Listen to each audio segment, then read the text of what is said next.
Do you want to create content that positions you as an authority and a hero to your clients, prospects, and others? There's one kind of content that'll do this. That's curated content. You know what the digital content landscape is these days. People need your help more than ever sorting through the crap, most of which is created with the help of AI. They just don't have time to read everything, but that's where you come in with your curated content, such as an email newsletter or a blog post. When you create content, you are flagging relevant news articles, blog posts, podcasts, and other kinds of content, and explaining why that content is relevant to your audience. That is the key point. If you're just flagging articles and blog posts, you're an assistant. You're just pulling content. But if you flag these pieces of content and you explain why your audience should care, why these pieces of content are important to them and relevant to them, you'll be seen as an authority. That's the magic. You're basically playing the role of an intellectual tour guide. You're not just pointing things out.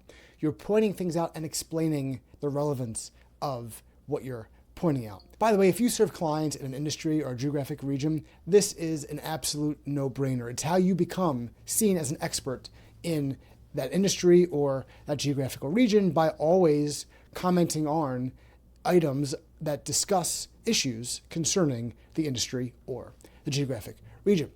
In addition to providing blurbs, and not just flagging content, but providing blurbs, you need to be consistent.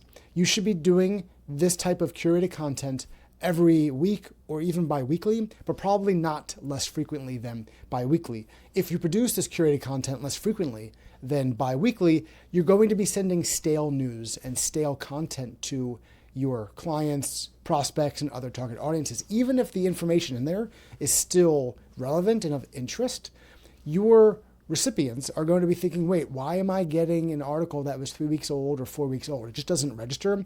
You need to keep your content fresh, and you need to be citing fresh content, which is why you should be putting out this curated content on a weekly or bi-weekly basis. There are a number of benefits to curating content aside from being seen as an authority and being seen as a hero.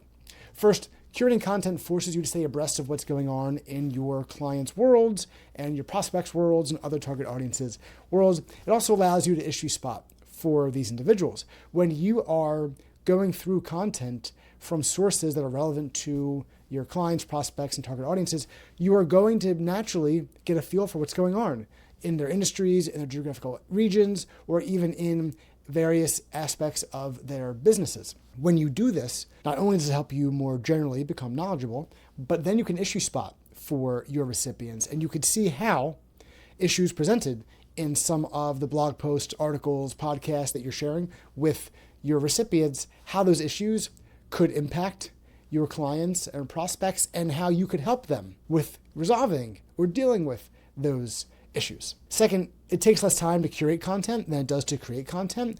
It doesn't take a small fraction of time, but it's going to take at least half the time, because you are curating content and then you're writing short blurbs, 2-3 sentences, maybe 4 at the most, regarding each piece of content that you pull.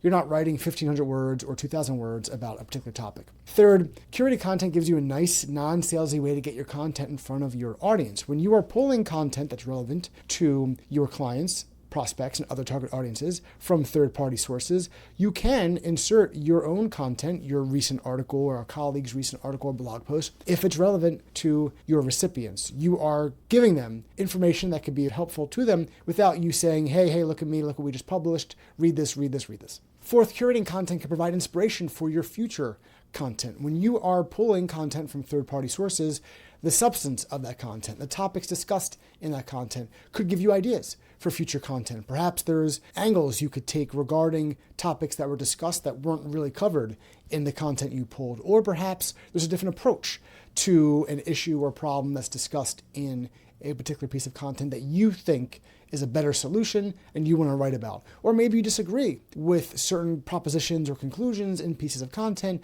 You can use your own content down the road to rebut those, to challenge those original propositions and conclusions, and again, demonstrate your authority through your own created content. You know how it is out there in the digital content world today. There's so much content, more content than ever before. You're drowning in it. I'm drowning in it. Certainly your clients, prospects, and target audiences are drowning in it as well. Throw them a life preserver through curated content. Help them sort through all of this content, including items that are actually relevant to them and could be of interest to them. You'll become a trusted authority, and they might even think that you are their hero. If you're interested in learning how else to become a trusted authority, particularly through thought leadership content, check out lawfirmeditorialservice.com. We have more than 450 videos, blog posts, and podcast episodes that could help you do just that.